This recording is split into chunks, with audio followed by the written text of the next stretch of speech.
Shri Venkateswara gold తాకట్టులో ఉన్న మీ బంగారాన్ని విడిపించి కొనబడును.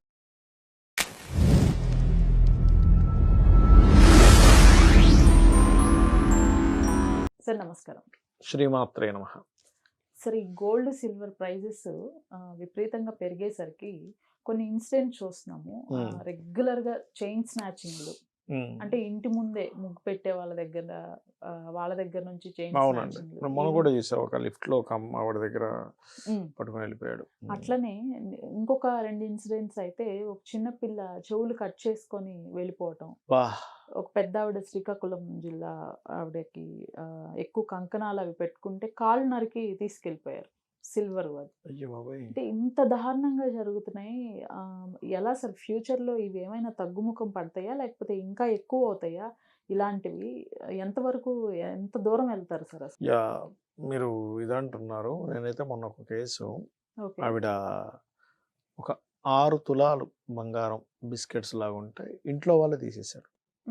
ఏం చెప్తాను చెప్పండి. ఒక పెద్ద ఆవిడ, బాగా ఏజ్డ్ పర్సన్, 6-7 తులాలు ఇంట్లో పెట్టుకుంది ఆవిడ. వాళ్ళ చుట్టాల్లో వాళ్ళే ఆవిడ తెలియకుండా టక్కనే ఇది చేశారు. తర్వాత దొరికారు అనుకోండి, that is different case. But ఏంటంటే ఎప్పుడు కూడా సమతుల్యత అనేటువంటిది పోయినప్పుడు, అంటే విపరీతంగా అంటే అబ్నార్మల్గా ఇవి పెరుగుతున్నప్పుడు ఇలాంటి వాటికి ఎక్కువ దారితీస్తుంటుంది. ఎందుకంటే ఇక్కడ 2 విషయాలండి. ఒకటి, చోరీ చేసిన వ్యక్తి, చోరీకి గురైన వ్యక్తి, 2 కర్మలే.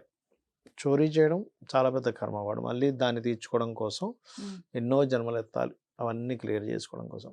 చోరీకి ఎందుకు గురవుతున్నాడు అంటే, ఎవరి జాతకంలో అయినా చోరీకి గురయ్యేటువంటి సమయాలు నడుస్తుంటాయి. వస్తువులు పడిపోవచ్చు, ఎవరైనా కొట్టేయవచ్చు. దాని ద్వారా ఇప్పుడు మీరు చెప్పిన కేసెస్ ఏంటంటే చోరీతో పాటు గాయం కూడా అయ్యే ఛాన్స్ ఉంటుంది. ఇప్పుడు ఆవిడ కాలు పోవడం, ఆ అమ్మాయి చెవులు పోవడం ఏంటంటే మామూలు విషయం కాదు కదా. అది మనం ఆస్ట్రాలజీలో 8th హౌస్ అంటాం. 8th హౌస్తో సంబంధంగా, కుజుడు సంబంధంగా వచ్చినప్పుడు వీళ్ళకి ఏమవుతుందంటే, వీళ్ళ వస్తువులు కోల్పోవడమే కాకుండా మనుషులు కూడా గాయపడతారు. ఒక్కోసారి చూడండి, మనం ఎవడో దొంగ కోసం మనం పరిగెట్టుకుంటుంటే ఈ వ్యక్తికి దెబ్బ తగులుతుంది, ఏదో వెహికల్ చిక్కుతేస్తుంది. అందుకనే ఎప్పుడు కూడా 12వ స్థానం కానీ 8వ స్థానం కానీ పాడైపోయినటువంటి మహాదశలు వచ్చినప్పుడు, ఏమంటే మీకు ఇప్పుడు దెబ్బలు తగిలే ఛాన్స్ ఉంది, వస్తువులు పోయే ఛాన్స్ ఉన్నాయని చెప్తూ ఉంటాం. అందుకని మనకి జ్యోతిష్ శాస్త్రంలో అలా మహాదశలు అంతర్దశలు నడిచేటప్పుడు సింపుల్గా ఏదో రోడ్లు గోల్డ్తో వేసుకుని తిరగడం బెస్ట్ ఆ టైంలో. అది తెలుసుకోవచ్చు, మనం ఖచ్చితంగా తెలుసుకోవచ్చు. నిన్న మొన్న చూసిన కేసు అదే అట్లాంటిది అనమాట. ఆవిడ అసలు అట్లా పెట్టినటువంటిది వాళ్ళ లక్కీగా ఏంటంటే అక్కడ కొంచెం ఆ ఇంటికి ఎక్కువ ఎవరు రావు, ఎవరు వచ్చి వెళ్ళారు అనే దాని మీద దాన్ని ఇచ్చేసుకుంటే తెలిసింది. అప్పటికే వాళ్ళు కొంత అమ్మేశారు, కొంత దొరికింది. ఆ రకంగా వాళ్ళు దాన్ని కేసు ఇచ్చేశారు. అయితే నేనేమంటానంటే, మీకు అసలు ఫస్ట్ ఒక బంగారం కావచ్చు, వెండి కావచ్చు, ఏదైనా కానీ కొనుక్కునే దేని కొనుక్కుంటాము అంటే, మన దగ్గర ఒక అసెట్ ఉంది. ఎప్పుడైనా కష్టం వచ్చినప్పుడు, ఇప్పుడు మీకు వేరే ఏది కూడా వెంటనే మనకు క్యాష్ అవ్వదండి. గోల్డ్ ఒకటే వెంటనే క్యాష్ అయ్యేది. అప్పు తీసుకుందామన్నా, అమ్మేద్దామన్నా వెంటనే అమ్ముడుపోతుంది. కానీ మీరు ఇప్పుడు ల్యాండ్ ఉందనుకోండి, వెంటనే క్యాష్ చేయలేము దాన్ని. It takes time. 1 month పట్టవచ్చు, 2 months పట్టవచ్చు, 1 year పట్టవచ్చు దాన్ని మళ్ళీ అమ్మాలంటే. అప్పుడు మార్కెట్ బేసిస్ ఎట్లా ఉన్నాయి దాని మీద ఉంటుంది. కానీ ఇవాళ రేట్ ఏది ఉందో అది వచ్చేస్తుంది మనకి, ఏదో కొంచెం 2% ఎంతో కట్ చేసుకుని గోల్డ్.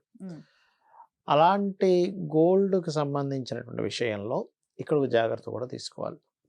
ఇక్కడ మీరు కొంటారు, కానీ కొనడం వల్ల ఇబ్బంది పడతారు ఒక్కోసారి. అది ఎప్పుడు అంటే, ఆ పర్టికులర్ మెటల్ కారకుడు కనుక పాడైతే, ఇప్పుడు సన్ అండ్ జూపిటర్ బాగా పాడైపోయాడు అనుకోండి, కొని నష్టపోవడం ఒక ఎత్తు అయితే, కొని ఈ రకంగా దొంగల పాలవడం. ఇప్పుడు సరే, అక్కడ మీరు ఇందాక అన్నట్టుగా చెవులు పోవడం వేరు, పడిపోవడం వేరు, అమ్మేసుకోవడం వేరు, అప్పుకు పెట్టడం వేరు. ఒక వ్యక్తి వచ్చి చెవులు కట్ చేసుకుని తీసుకెళ్ళిపోవడం ఏంటి అసలు ఇక్కడ వరకు? అంటే ఏంటి, వాటి వల్ల ఈవిడ చెవులు పోయినట్టే కదా, ఈ అమ్మాయి పాపం.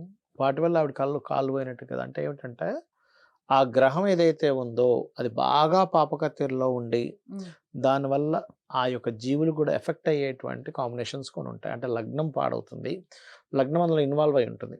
లగ్నం ఇన్వాల్వ్ అయ్యి జూపిటర్ ఉదాహరణకి 2 పాపగ్రహాలతో లగ్నాధిపతి ఉన్నాడు అనుకోండి, ఆ పర్టికులర్గా గోచారంలో ఉండే గ్రహాలు కూడా దాన్ని సపోర్ట్ చేస్తూ, అంటే ఆ యొక్క బ్యాడ్ ఇన్సిడెంట్కి సపోర్ట్ చేస్తూ వచ్చాయి. మహాదశలు అంతర్దశలు కూడా వచ్చాయి. అప్పుడు వాళ్ళు ఎటువంటి ఆర్నమెంట్స్ వేసుకుంటారు, ఆర్నమెంట్స్ కోసం వాళ్ళకి ఇబ్బంది జరుగుతుంది. ఒక్కోసారి చూడండి మనకి విదేశాల్లో చూస్తూ ఉంటాం, ఓకే. వాడు ఏదో ఫోన్ ఏదో అడిగారు ఇవ్వనగానే టక్కన కాల్చి వెళ్ళిపోయాడని వింటూ ఉంటాం. మనకి ఇంకా ఇక్కడ తక్కువ. విదేశాలలో అయితే గన్స్ పట్టుకొని తిరుగుతుంటారు. కొన్ని ప్రాంతాల్లో అయితే ఈవినింగ్ 7 తర్వాత బయటికి వెళ్ళరు వాళ్ళు. కాల్ చేయడమే ఇంకా డైరెక్ట్గా. ఇవ్వమంటాడు, ఇవ్వకపోతే కాల్ చేస్తాడు టక్కుమని, అంతే, ప్రాణమే తీసేస్తారు. ఎందుకు జరుగుతుంది అంటే కొన్ని కొంతమందికి అది అది దొంగతనం చేసే యోగం కూడా వేరే ఉంటుంది. భిక్షాటన ముష్టి యోగము, దొంగతన యోగాలు వేరే ఉంటాయి. పోగొట్టుకునే యోగం ఎలా ఉంటుందో కామన్గా ఏంటంటే ఇక్కడ ఎక్కడ ఇన్బ్యాలెన్స్ అవుతుంది, రేట్లేమో విపరీతంగా పెరుగుతున్నాయి, మనిషి బతకడం కష్టమవుతుంది. మనిషి బతకడం కష్టమే, వాడు బతకడం కోసం దొంగతనం చేసేవాళ్ళు కొంతమంది ఉంటే, దొంగతనమే మనకి ఈజీగా మనీ వస్తుంది కదా అనేటువంటి చేసేవాళ్ళు మరి కొంతమంది ఉంటారు. లేకపోతే కొన్నిసార్లు ఏదో కక్షతో చేసేవాళ్ళు ఉంటారు. లేకపోతే వాళ్ళు అవమానించబడి లైఫ్లో ఇంకా నువ్వెందుకు పనికి రావని చాలామంది చేత అవమానించబడితే నేను దొంగతనం చేసిన బతుకుతానని చెప్పి తయారైన వాళ్ళు ఉంటారు. It's depend on different combinations, different planetary positions వల్ల. అయితే నేను ఇచ్చే సజెషన్ ఒకటే, మీరు ఏదైనా ఒక మెటల్ కొనేటప్పుడు ఆ మెటల్ ద్వారానే మీకు ప్రమాదం ఉందా లేదా అని చూసుకోండి. అది ఎలా చూస్తామంటే, చంద్రుడు బాగా పాడైపోయాడు పాపకత్తిరిలో అనుకోండి, వెండి ధరించడం వల్ల వీళ్ళకి ప్రాణాపాయాలు వస్తాయి. జూపిటర్ అండ్ సన్ పాడైతే గోల్డ్ ధరించడం వల్ల వస్తాయి. అండ్ ఒక్కోసారి శుక్రుడు పాడైతే వాహనాల వల్ల వస్తుంది.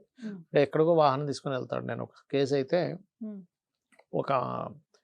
ఒక అతను ఒక మంచి ప్రశాంతమైన వాతావరణంలోకి వెళ్దామని బైక్ వేసుకుని వెళ్ళాడు. కొత్త బైక్. అక్కడ ముగ్గురు ఆకతాయిలు ఏం చేశారంటే, అరే నువ్వు బైక్ ఇస్తావు నేను చంపేయాలని పట్టుకున్నాను. వాడు ఏం చేయలేక బైక్ వదిలేశాడు. ఆ చార్ట్ నేను చూస్తే పర్టికులర్గా వీనస్ పూర్తిగా పాడైపోయి ఉన్నాడు అక్కడ. పూర్తిగా పాడైపోయి ఆ మహాదశలు నడిచినప్పుడు ఆ బైక్ కొనడం వల్ల అది నష్టాన్ని ఇవ్వాలి. అక్కడ దాదాపుగా 2.5 లక్షలు ఎంతో బైక్ అది. వితిన్ 1 వీక్లో ఇది జరిగింది. దానికి ఇంకా నెంబర్ కూడా సరిగ్గా రాలేదు. కొన్ని నెంబర్ బట్టి పట్టుకుందాం అన్న. ఇక దాని తర్వాత వాళ్ళు చేయాల్సింది చేస్తారులేండి పోలీసులు. ఆ ఏరియాలో ఉండే సీసీ ఫుటేజ్ తీస్తారు. కానీ చెప్తున్నా, అలా ఏంటంటే ఎవరికైనా శుక్రుడు బాగా పాడైపోయాడు, 4th హౌస్ బాగా పాడైంది, వాళ్ళు ఎప్పటి నుంచి అయితే వాళ్ళ వెహికల్స్ కొత్త వెహికల్స్ తీసుకుని ఉంటారో అక్కడి నుంచి వాళ్ళకి డౌన్ఫాల్ స్టార్ట్ అవుతుంటుంది. అంటే ఇన్స్టాల్మెంట్స్ కట్టలేక దాన్ని సగం రేట్కి అమ్మేయడం, ఎక్కువ స్ట్రెస్ అవ్వడం, పోవడం, ఇవన్నీ జరుగుతుంటాయి. కాబట్టి మన నవగ్రహాలలో ఏది బాగుంది, ఏది కంప్లీట్గా వాళ్ళ ప్రాణానికే, వాళ్ళ మానానికి, ప్రాణానికి, వాళ్ళ ఫైనాన్షియల్కి లాస్ చేసే గ్రహం ఏదుందో చూసుకొని అటువంటి వస్తువులు కానీ అవన్నీ వాళ్ళ పేరు మీద కొనుక్కోకుండా ఇంకోళ్ళ పేర్ల మీద కొనిపించేసుకొని తర్వాత అంటే మీరు వాడుకోవచ్చు. కానీ వీళ్ళ పేరు మీద ఉంటే మాత్రం అది కంప్లీట్గా నాది నా పేరు మీద ఉంది నాదని ఎప్పుడైతే వీళ్ళు ఫీల్ అవుతుంటారో దాని నెగటివ్ ఎనర్జీ వీళ్ళ మీద పనిచేస్తూ ఉంటుంది. Right sir, thank you sir. శ్రీమాత్రే నమః.